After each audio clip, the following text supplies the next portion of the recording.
Today on Hampton Roads Business Weekly, meet a local college student making a sensation with bacon. Plus, a look at Tidewater Women magazine and advice on how to dominate your business. Hampton Roads Business Weekly starts right now.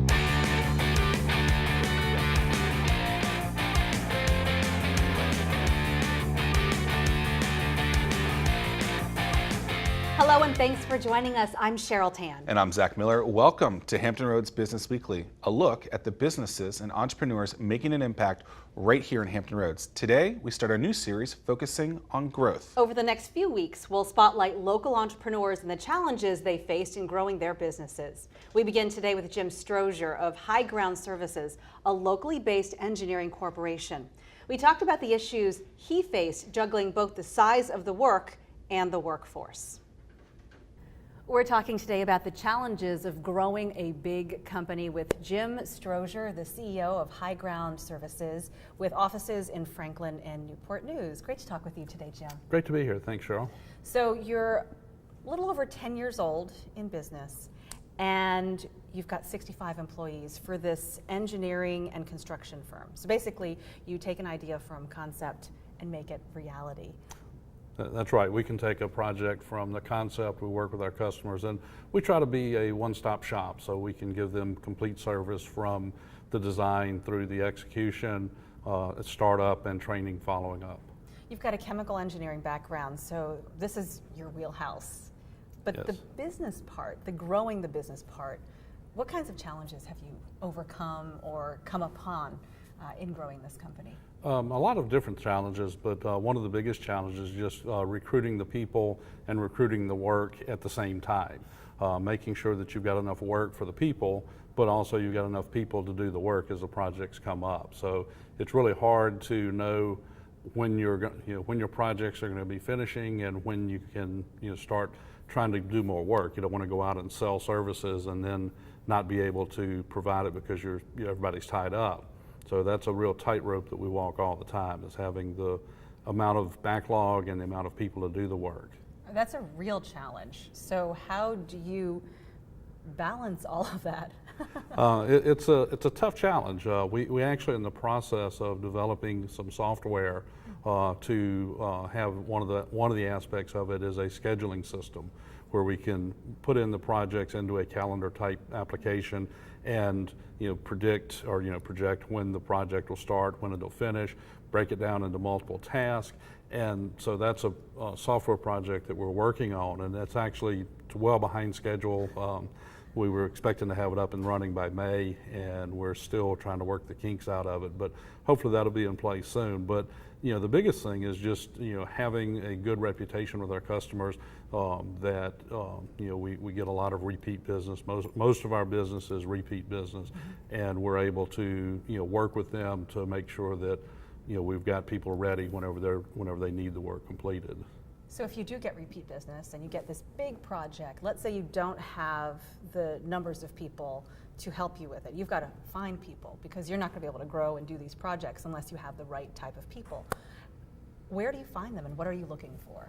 I guess the main thing we're looking for is attitude. I think that you can get people with the attitude that they want the company to succeed, and we'll figure out a way to make it work. And as far as where we find them, I had worked at the paper mill, International Paper Union Camp Mill in Franklin for many years. They shut down in 2010, and at that point we knew, had worked there for years and knew who the really good people were, so we hired a lot of people from that had the skills and the work ethics that we looked for. And then the other thing we've gone, and this is just probably in the last year, we've gone to using a temporary agency. So whenever we have a kind of a upswing in demand, we will hire through the temp agency, and then the ones that really work hard and show themselves, then as the work continues, we will bring them on full time. So we've used the temp agency to kind of buffer the swings. I think that's interesting, something that maybe you wouldn't have thought of before, but as a stopgap for a current project and for potentials for future ones, that's a great option. Yeah, it's worked well for us. We've hired I guess at least 2 or 3 people that we've hired through the temp agency, came on full time with us, probably several months ago, close to a year ago. And we've got probably another 4 or 5 that are working with us now that we've got some big projects that we expect to be coming into play soon, and we'll probably hire some of those guys on full time as those projects come in. Wonderful. Any last words you'd like to share about the growth you've had, the success you've had over the last decade?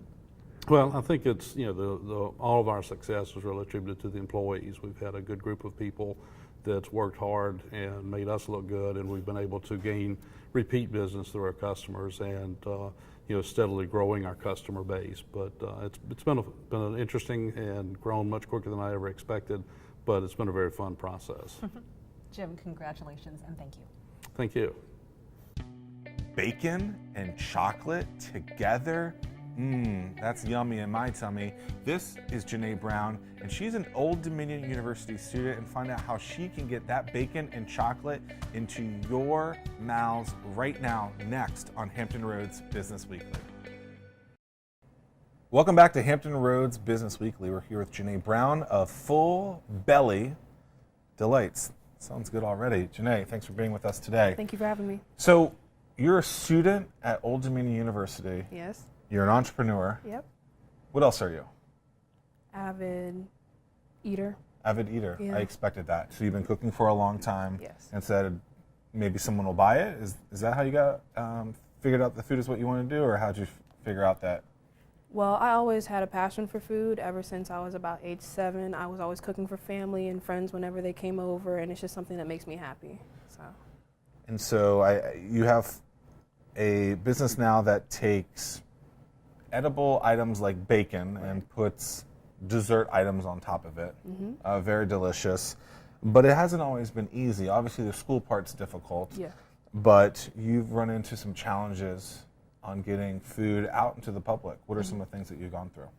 Right now, we're focusing on the shipping is going to be a little bit of an issue. So right now, we're just trying to concentrate it just to Virginia before we start shipping everywhere else. We're still trying to get that down packed to make sure we're doing everything correctly. So, like printing labels, what's the challenge with shipping? Keeping it fresh? Keeping it fresh for sure, because we have insulated squares, but we don't have the insulated boxes because it would cost our customers more. So it's taking more time and effort for us to put the shipping boxes together than it should. So when someone orders from you, they get a Full Belly Delights package. How many days do they get to eat that? Well, if you get the truffles, it's going to last a week. Okay. And then if you get the bacon, it's going to last 4 days. But if you put So it it's in the gotta get freezers, there quick. it has to get there quick.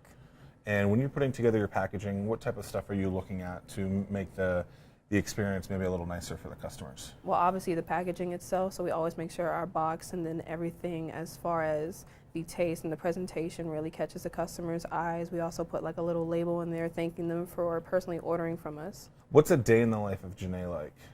Well, wake up, shower, eat, obviously. Usually focus on my schoolwork in the beginning of the day for classes, and after 5 o'clock, it's always business probably until about 11 o'clock. So you have your own storefront to do this? How do you put together the product, and how do you get it out to people? So right now we're actually using a kitchen. Yummy Goodness Catering is allowing us to use their kitchen. They're located in Virginia Beach. So we do our preparing and cooking there, and then once we're done, we package it and then ship it through UPS. How did you create that relationship with them? I was just doing a simple Google search for community kitchens and different kitchens, and I came across them, gave them a call, we met in person, and it was an instant connection. When you called them, what did you say? I said I was an ODU student with a small business, and I was looking for a kitchen and wondered if they could help me. Are you afraid to pick up the phone and ask? Sometimes, but I got to do what I have to do, so. It's so true. So many people are afraid to just pick up the phone, and what they find is once you do pick up the phone, it works. Yeah. So challenges with packaging, challenges with school, you want to get into your own kitchen at some point. What are the next kind of 3 to 5 years for you? Do you stay in school? How do you decide if you stay in school? Right. Well, I have to stay in school right now because my parents are assisting me with school, so I really don't have a choice. But also with me staying in school, it is going to be a backup plan for me because I do want to pursue this full time. So after school is over and I graduate, I want to have my own, hopefully I'll have my own storefront or even a food truck or a restaurant that's been inspired by bacon and everything that we've been doing. So we're going to try to revamp and do some new products as well within the next 3 years. As a restaurateur, I guess is what you are, what metrics are you looking at? What kind of data points are you looking at when you're selling and trying to make sure that the business is going to stay afloat? So I always look at what our top sellers are on the different categories that we have, because we have truffles and stuffed truffles, the bacon, and then we also have the bacon pops. So after I do that, I also do some market research as far as how many Americans are consuming bacon per year and the different trends as far as chocolate. How many? What is that bacon number? It's a lot. It is a lot. So on average, Americans eat 18 pounds of bacon per year. Wow. Yeah. And it's Sunday morning, so people are definitely eating Oh yeah, bacon. of course. Awesome. Janae Brown, best of luck with everything. Keep up the great work. Thank you.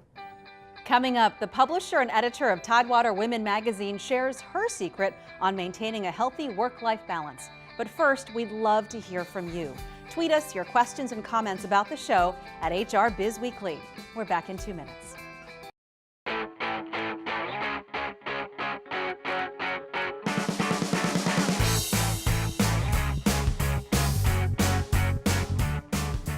We don't often talk about work-life balance here on Hampton Roads Business Weekly, but we're going to address that today with our next guest, Peggy Sizewerda, the publisher and editor of Tidewater Women and Tidewater Family. Thanks so much for joining us today. Great to be here. And we're talking about work-life balance along with business growth. So first I want to discuss Tidewater Women and how different it looks today than it did when you started in 1999. Well, when we started Tidewater Women, we had previously published Tidewater Parent and then sold it in 1997. We left the country, came back after a nice sabbatical year, and started Tidewater Women. We had a non-compete clause, so we couldn't do another family magazine right away, which was fine. It was fun to go in a different direction. The magazine, took off reasonably well. I mean, all businesses are slow to get off the ground. There's a saying that if you can make it 3 years, you're doing well. But of course, we had some history in the area with our previous magazine and had built relationships. So we were able to, work with a lot of the same folks that we had worked with before. So that helped us a lot.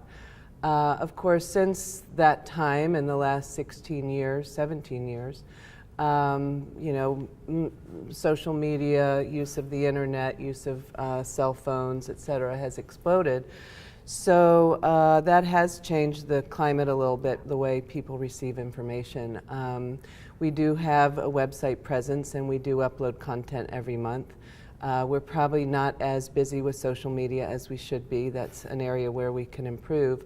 But fortunately, there's still a core of readers who love to sit down with the magazine, escape from all the electronics and sit down in a quiet place and read a magazine. And I'm one of those people. I love to sit down with the magazine because, well, it's an escape kind of, you can leave all the other stuff behind. And we talk about work-life balance. I know that when you give speeches, you talk about something called creative visualization and how perhaps you can achieve that elusive work-life balance through that.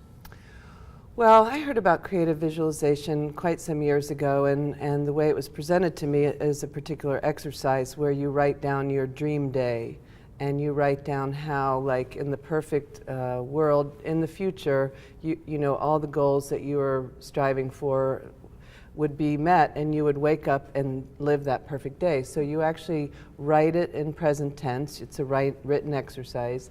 I started mine with a jog down to the beach, and I'm not jogging to the beach now, but I am jogging. So I actually have run some marathons since I did this creative visualization exercise. And so another thing that, for example, you can do is if you like croissants, you can start your day with a buttery croissant. And I mention that because every little thing in your perfect day you can take baby steps and do. So, for example, if you want to start a running routine, and that's in your perfect day that you're a marathon runner, then you start with baby steps. And if you want to have a perfect day that starts with croissants, go to the store and buy some. And then you're validating what your dream day is. So in my dream day, I had a side career as a freelance writer, a travel writer, and that's kind of really what I love to do on the side of my business. So that's kind of fulfilling me in a different way. But as far as work-life balance goes, I think everyone needs, especially business people, need to make time to be fulfilled themselves as people and not just be workaholics and working 60 hours a week, because life's too short. And knowing what you want by visualizing it helps you take the steps to get to that end result. So it does eventually help your business. Sure, completely. And I have enjoyed, seeing how some of these things came to fruition. For example, in my dream day that I wrote, I would say 10 years ago, I was sailing off into the sunset at the end of the day, and with my husband and 3 sons. And since then, we bought a sailboat and we're sailing. Peggy, thank you, and congratulations on your success. Thank both you. at work and at home. Thank you so much, Cheryl. Coming up, how to dominate your life and how to dominate your business with business coach and Regent University alum, Dr. David Arrington. It's next on Hampton Roads Business Weekly. Welcome back to Hampton Roads Business Weekly. We're here with Dr. David Arrington of Arrington Coaching. David, how's it going today? Man, I'm on top of the world. Best day ever. How about Awesome. yourself, Zach? Doing very well. I know you want to dominate, and a lot of businesses want to dominate.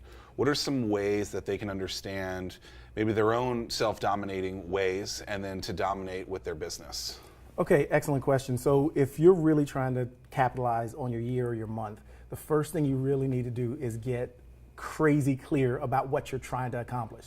What I find when I'm working with clients is most often they have a vague notion of what they're trying to accomplish, and vague goals, vague notions bring about vague results. So if you're really trying to dominate, you kind of need to know what you're trying to dominate and Sure. in what area and how you want to do it. So when you talk about being very focused in on what they want to do, like give us an example of, I want like 1,000 clients that give me $30 a month, or like how specific are we looking in that kind of case? So that's a good question. What you want to do is you want to so you're going to goals. So how do you get clear? So the whole the whole idea of getting clarity starts with goals. What are you trying to get? So let's work with that. I want 1,000 clients that pay me $30 a month. Okay, great. That's $30,000 a month. And then you want to tag onto there by when. So add a time frame to it. So you make your goal smart, achievable, measurable, all that good stuff. So it's not just something you can say, I want 1,000 clients to pay me $30 a month. And then you get into the next year, you still don't have them. You say, well, it's a year away. So you don't want to keep playing that catch up. It's always a year away. So give yourself a hard and fast deadline at the back of that. But I would even take it back. Why would you want 1,000 clients? Can your business handle 1,000 clients? Can you scale to meet 1,000 clients? If you had 1,000 clients walk in your door right now, what would happen? So how would someone figure out how many clients they could figure out in this domination way?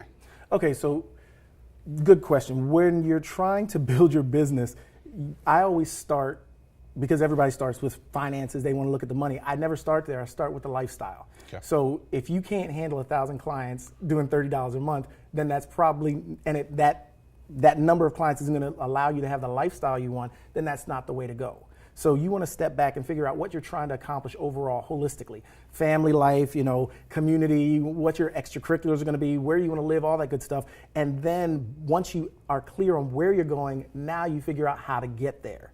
When you lead with a financial goal, you end up generally going in a direction you may not want to go.